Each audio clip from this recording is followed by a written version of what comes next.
স্বাগতম বন্ধুরা। আজকে আপনারা দেখা শুরু করেছেন বগুলা হোমিও। আজকে ভিডিওতে আমরা আলোচনা করব হোমিওপ্যাথির মূলনীতি অর্থাৎ হোমিওপ্যাথিক ফান্ডামেন্টালস। এই হোমিওপ্যাথিক ফান্ডামেন্টালসে আজকে আমরা আলোচনা করব law of similia, law of simplex, law of minimum, drug proving, drug dynamization, theory of vital force এবং অবশেষে concept of causation of chronic disease. তো চলুন শুরু করা যাক।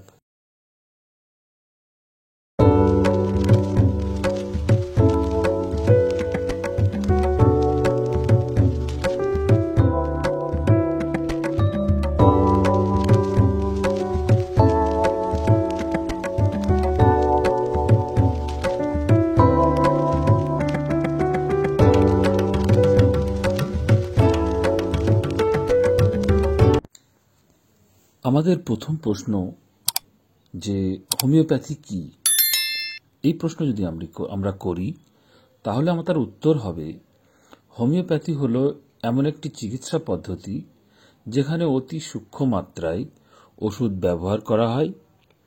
হোমিওপ্যাথি ওষুধ একটি সুস্থ ব্যক্তির মধ্যে প্রয়োগ করলে ওই সুস্থ ব্যক্তির মধ্যে ওই ওষুধের লক্ষণ ফুটে ওঠে। এক্ষেত্রে ডক্টর হ্যানিম্যান এবং তার অবদান কি এটা যদি জানতে চাওয়া যায় তাহলে আমরা বলবো ডক্টর স্যামুয়েল হ্যানিম্যান হোমিওপ্যাথির জনক। তিনি হোমিওপ্যাথির মৌলিক নিয়ম এবং পদ্ধতি তার অর্গান অফ মেডিসিন বইতে বর্ণনা করেছেন। এই হোমিওপ্যাথির মূল নীতি হচ্ছে, গুরুত্বপূর্ণ নীতি হয়েছে, তার প্রধান হল দ্য ল অফ সিমিলিয়া। এই ল অফ সিমিলিয়াটা কি? ল অফ সিমিলিয়া হচ্ছে যা সুস্থ মানুষের মধ্যে কোনো রোগের লক্ষণ সৃষ্টি করতে পারে, সেই একই জিনিস রোগীর মধ্যে একই ধরনের লক্ষণ নিরাময়ে কার্যকর। সোজা ভাষায় বলা যেতে পারে সমরূপ দ্বারা সমরূপ নিরাময়। উদাহরণ দেওয়া যেতে পারে, পেঁয়াজ কাটার সময় যদি কোনো ব্যক্তির চোখ ও নাক দিয়ে জল পড়ে তাহলে হোমিওপ্যাথি নিয়ম অনুসারে সেই ব্যক্তির জন্য এমন একটি ওষুধ ব্যবহার করা হবে যা ওই ধরনের লক্ষণ সুস্থ ব্যক্তির মধ্যে সৃষ্টি করতে পারে, যেমন এলিয়াম সেপা। এই বিষয়টার অর্থাৎ হোমিওপ্যাথিক ফান্ডামেন্টালসের সমস্ত বিষয়টা বাংলা ভাষায় খুব সহজ সরল ভাষায় আমাদের ব্লগে লিখে দেওয়া আছে। আপনারা ক্লিক করে, ডেসক্রিপশনে এর লিঙ্ক দেওয়া আছে, আপনারা ক্লিক করে ডিটেলস বাংলা পড়ে নিতে পারবেন। তো চলুন এবার আমরা জানি ল অফ সিমপ্লেক্স।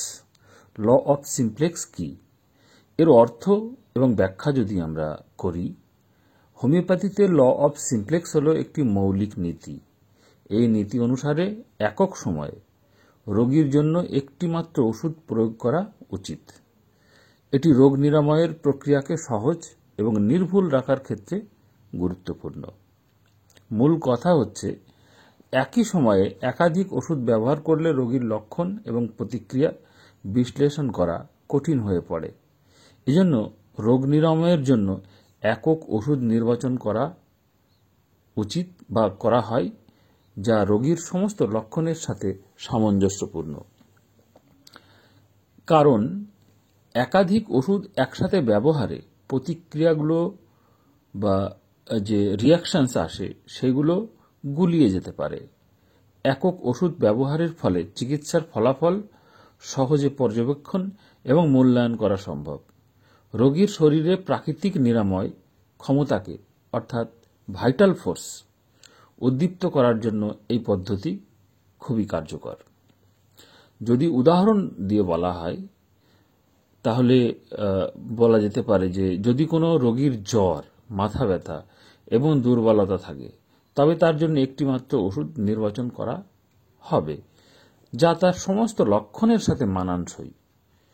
যেমন ব্রায়োনিয়া হতে পারে বা জেলসেমিয়াম হতে পারে। এরপর আমরা আসছি law of minimum. Law of মিনিমামটা কি? হোমিওপ্যাথির একটি গুরুত্বপূর্ণ নীতি হল law of minimum. Samuel Hahnemann প্রবর্তিত যে মৌলিক ধারণা সেগুলোর মধ্যে এটি একটি অন্যতম। এর মাধ্যমে তিনি ওষুধের ব্যবহার এবং প্রয়োগ পদ্ধতির একটি বিশেষ দিক ব্যাখ্যা করেছেন। ল অফ মিনিমামের মূল বক্তব্যটা কি? হোমিওপ্যাথিতে রোগ নিরাময়ের জন্য ওষুধের খুবই ক্ষুদ্রতম মিনিমাম যাকে বলা হয় ক্ষুদ্রতম মাত্রা ব্যবহার করা হয়, যা রোগীর শরীরে প্রয়োজনীয় মাত্রায় প্রতিক্রিয়া সৃষ্টি করে। সহজ বাংলায় বলা যেতে পারে, রোগ নিরাময়ের জন্য যতটুকু মাত্রা প্রয়োজন ততটুকুই যথেষ্ট। এর চেয়ে বেশি প্রয়োগ করা অনাবশ্যক এবং ক্ষতিকর। তাহলে মূল কথা হচ্ছে, রোগ নিরাময়ের জন্য যতটুকু মাত্রা প্রয়োজন ততটুকুই যথেষ্ট। এর চেয়ে বেশি প্রয়োগ করা একদিকে যেমন অনাবশ্যক, অন্যদিকে তেমন ক্ষতিকর বটে। এর গুরুত্ব কি? গুরুত্ব হচ্ছে ক্ষুদ্র মাত্রায় ওষুধ প্রয়োগ। ওষুধ এমনভাবে প্রস্তুত করা হয় বা করতে হবে যে তার কার্যকারিতা অনেক বেড়ে যায়, কিন্তু কোনো ক্ষতিকর পার্শ্ব প্রতিক্রিয়া সৃষ্টি করে না। শরীরের নিজস্ব প্রতিরোধ ক্ষমতার উদ্দীপনা। অত্যন্ত ক্ষুদ্র মাত্রা শরীরের ভিতরে থাকা যে ভাইটাল ফোর্স বা জীবনী শক্তিকে উদ্দীপ্ত করে, যাতে শরীর নিজেই রোগমুক্ত হতে পারে। পার্শ্ব প্রতিক্রিয়া কমানো, অর্থাৎ বেশি মাত্রার ওষুধ শরীরে অপ্রয়োজনীয় চাপ সৃষ্টি করতে পারে। তাই হোমিওপ্যাথিতে ওষুধের প্রয়োগ সর্বনিম্ন মাত্রায় সীমাবদ্ধ রাখা হয়।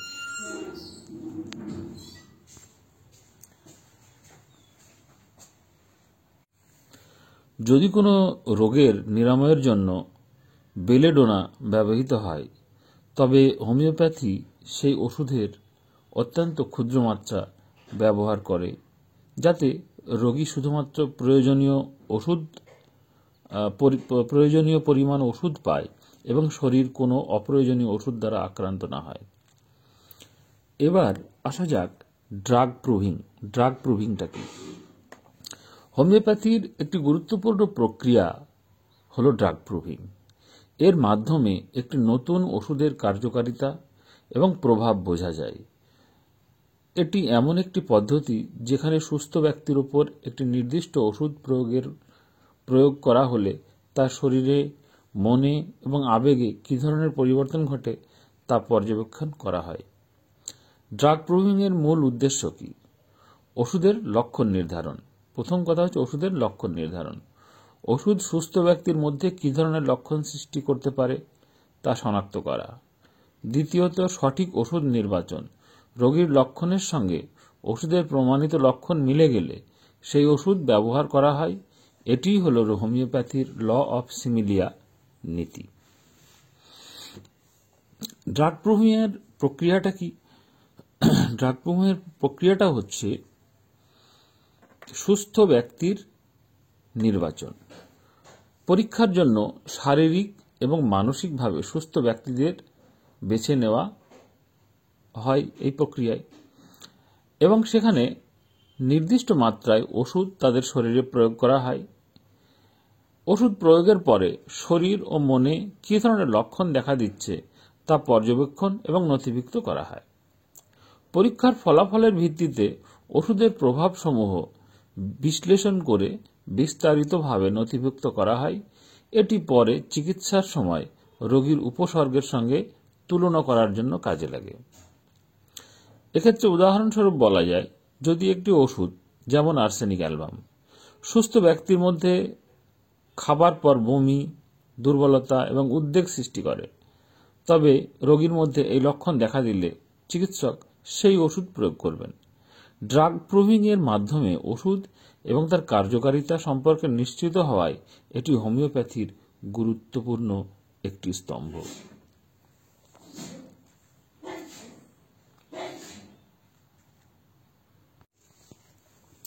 হোমিওপ্যাথির ভাইটাল ফোর্স তত্ত্ব।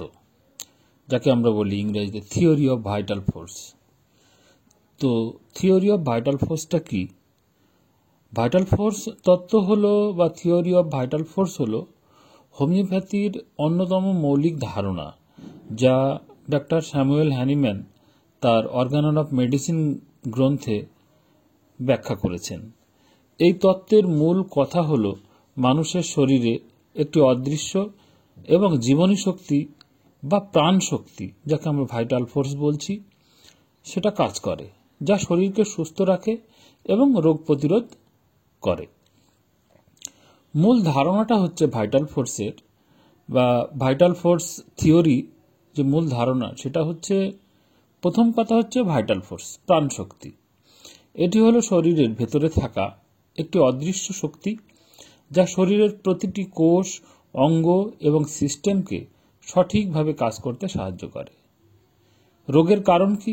যখন এই ভাইটাল ফোর্স দুর্বল বা ভারসাম্যহীন হয়ে পড়ে, তখনই রোগের সৃষ্টি হয়।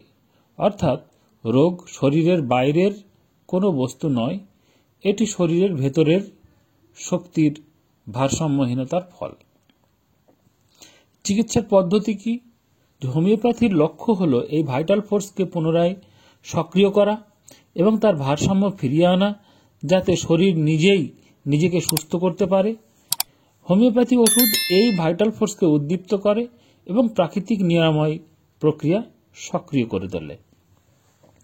এখানে উদাহরণস্বরূপ বলা যায় যে কোনো ব্যক্তি দীর্ঘদিন মানসিক চাপ, শারীরিক দুর্বলতা বা পরিবেশগত সমস্যার সম্মুখীন হন, তখন ভাইটাল ফোর্স খুব দুর্বল হয়ে পড়ে।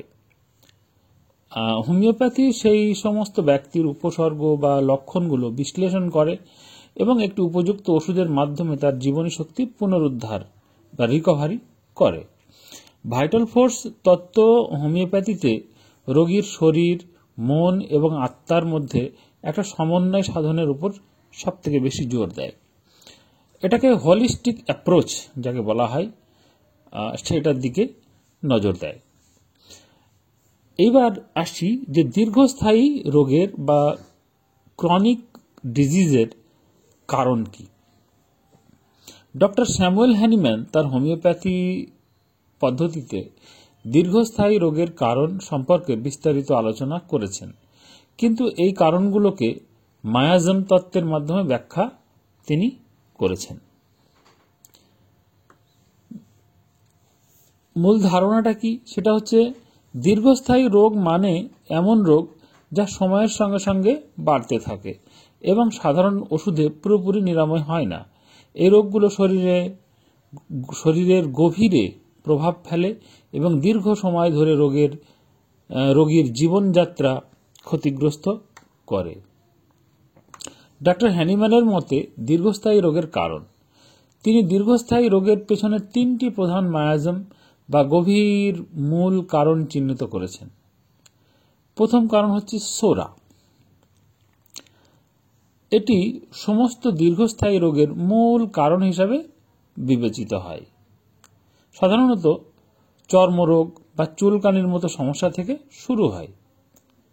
সোরার প্রভাব মানসিক এবং শারীরিক উভয় ক্ষেত্রেই দেখা যায়। লক্ষণ যদি আমরা দেখি, এর মধ্যে থাকে অস্থিরতা, উদ্বেগ, চুলকানি, দুর্বলতা ইত্যাদি বিষয়গুলো থাকে। দ্বিতীয় হচ্ছে সাইকোসিস। সাইকোসিসটা কি? অতিরিক্ত বৃদ্ধি বা গ্রোথ এর কারণ, সাইকোসিসের কারণ। গাঁট ফোলা, ত্বকে ফুলে যাওয়া বা ত্বকে টিউমার, ইউরিনারি ইনফেকশন ইত্যাদি। এছাড়া দেহে অতিরিক্ত মিউকাস উৎপাদনের সঙ্গেও এরা সাইকোসিস দোষটি যুক্ত। সিফিলিসের ক্ষেত্রে তৃতীয় হচ্ছে সিফিলিস। এর কার্যকারিতা হচ্ছে এটা ধ্বংসাত্মক এবং অবনতিশীল রোগের কারণ, অর্থাৎ রোগী ক্রমশ ধ্বংসাত্মক যে বৈশিষ্ট্যগুলো বহন করে সেটাকে সিফিলিস সিম্বলাইজ করে।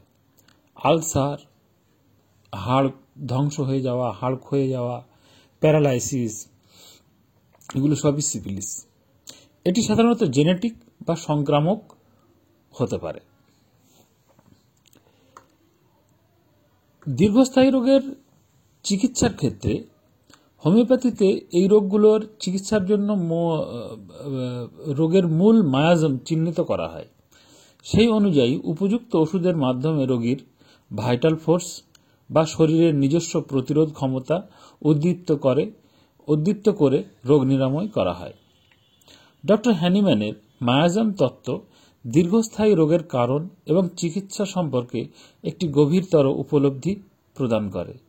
এটি রোগের মূল উৎস নিরাময়ে সহায়ক হয় এবং রোগীকে স্থায়ীভাবে সুস্থ করার পথে নিয়ে চলে। তো আজকে এই পর্যন্তই ছিল আমাদের হোমিওপ্যাথিক ফান্ডামেন্টালস। তো সকলে ভালো থাকবেন, সুস্থ থাকবেন।